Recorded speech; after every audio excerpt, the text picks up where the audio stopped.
បាទសួស្តីលោកគ្រូអ្នកគ្រូទាំងអស់គ្នាបាទឥឡូវខ្ញុំធ្វើវីដេអូ demo ពាក់ព័ន្ធជាមួយនឹងធ្វើការ update system អញ្ចឹងពាក់ព័ន្ធជាមួយ system ឬក៏ firmware និយាយពី firmware OS របស់ product របស់ Sunmi យើងមិនមែនចេះតែ update ទេអញ្ចឹងរាល់ការ update ទាំងអស់គឺយើងធ្វើការស្នើសុំ report ទៅខាង technical មានន័យថាខាង Sunmi OS គាត់ជួយ allow ឲ្យយើងដើម្បីធ្វើការ update អញ្ចឹងតោះតែយើងធ្វើការស្នើសុំទៅគាត់ហើយយើងបញ្ជាក់ប្រាប់ថាពីបញ្ហាហើយបានយើងធ្វើការ update កើតអញ្ចឹងវីដេអូនេះខ្ញុំគាត់ចង់បញ្ជាក់បន្ថែមពីរបៀបនៃការ update អញ្ចឹងដើម្បីធ្វើការ update system បានមុនដំបូងយើងទៅកាន់នេះទៅកាន់កន្លែង tool ទាំងនេះហើយ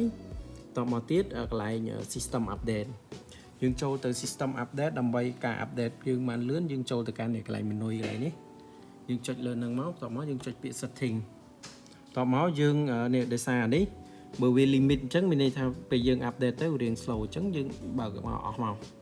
យើងបើកមកអស់តមកយើងចុច OK យើងចុចលើពាក្យ check for update អញ្ចឹងមានន័យថា system នេះគឺ update ទៅ latest ហើយប៉ុន្តែមិនមែនប្រកាសថា system ទាំងអស់វា latest ត្រឹមនឹងទេជួនកាលវាអាចមាន1 version 2 version អីទៀតទៅតាម